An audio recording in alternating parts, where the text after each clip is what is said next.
Professor, eu quero começar a tocar na minha igreja. O que eu devo saber para mim começar a tocar na igreja? Alguns assuntos são essenciais para você começar a tocar na igreja e outros é importante que vocês saibam, mas se não souberem, dá para começar.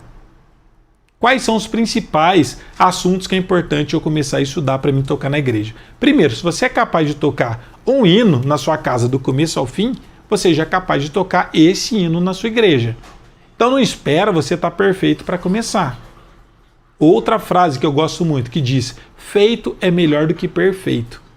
Mas não quer dizer que você vai fazer de qualquer jeito. A gente tem que dar o nosso melhor no reino de Deus e tocar bem.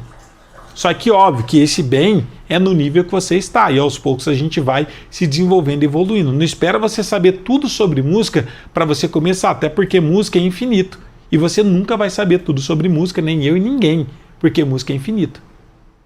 Mas entendam o seguinte, que se você é capaz de tocar um hino, você já pode começar a tocar na sua igreja. Marca um ensaio com alguém, com algum irmão, ou se você mesmo canta, pede a oportunidade, toque esse hino. E aos poucos você vai aumentando o seu repertório para você começar a tocar na igreja. Mas existem alguns assuntos que são primordiais e que são essenciais para você começar a tocar na igreja, tocar vários hinos. É muito importante que vocês saibam que existem algumas formas de estudo dentro da música. Dá para a gente aprender a tocar qualquer instrumento, lendo cifras, ou partitura, ou tablatura, ou tocar de ouvido, ou tocar os hinos decorados. Existem essas possibilidades. Cada pessoa pega um caminho diferente. Qual é o mais rápido e o caminho mais curto para a gente conseguir começar a tocar na igreja? Eu indico vocês estudarem cifras. Algumas pessoas falam, não, mas eu prefiro tocar lendo partitura. A partitura é um caminho muito mais longo, muito mais demorado. Porque você precisa estudar a parte teórica, que você vai levar mais de um ano, ou às vezes um ano, para poder entender. Você tem que fazer muitos exercícios teóricos, exercícios práticos. E isso é muito demorado para você começar a tocar seus primeiros hinos.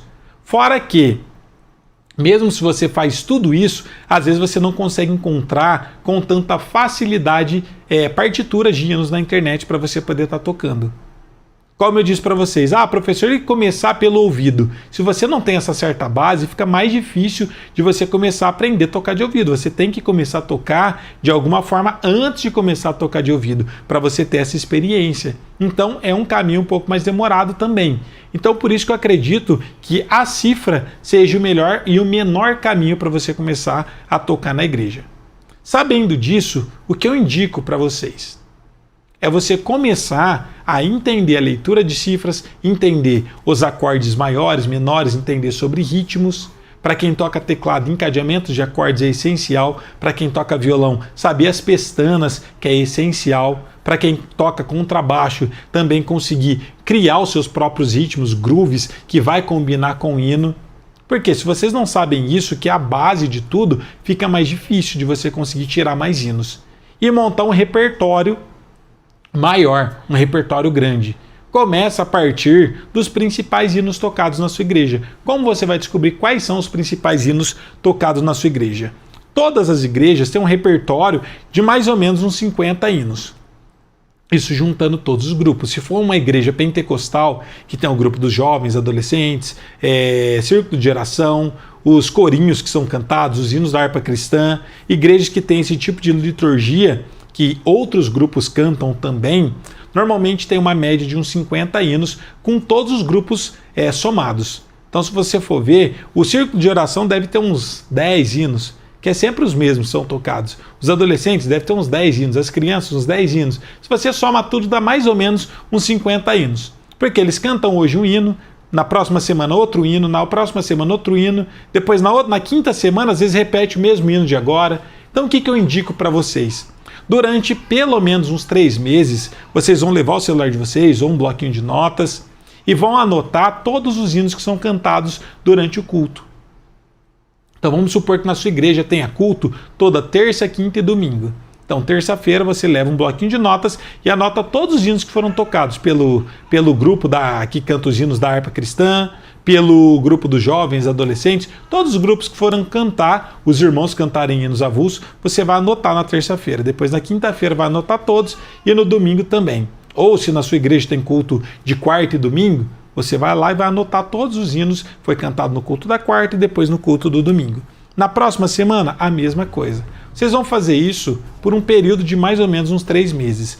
Dentro de 3 meses, no máximo, você já anotou praticamente todos os hinos que são tocados na sua igreja.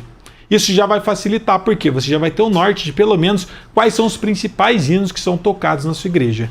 Só que todo culto que você for, que você perceber que foi cantado alguns hinos, você anotar, durante a semana você vai estudar esses hinos na sua casa, vai montar a sua cifra bonitinha, vai imprimir essa cifra, vai deixar ok o hino. Por quê? Você já vai estar montando o seu repertório. Se você quiser, você já vai montando a sua pasta com as principais cifras dos hinos que são cantados na sua igreja. Isso é bom porque dentro de 3 meses você já conhece pelo menos a grande maioria dos hinos. Você já vai estar muito mais preparado para quando for começar a tocar na igreja.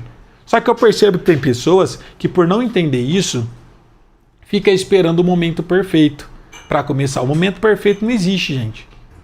O melhor momento para você começar já foi, já tinha que ter começado faz tempo. Olha quantas igrejas estão precisando de músicos. Talvez a sua igreja não tenha músico nenhum. E você vai ser esse futuro levita.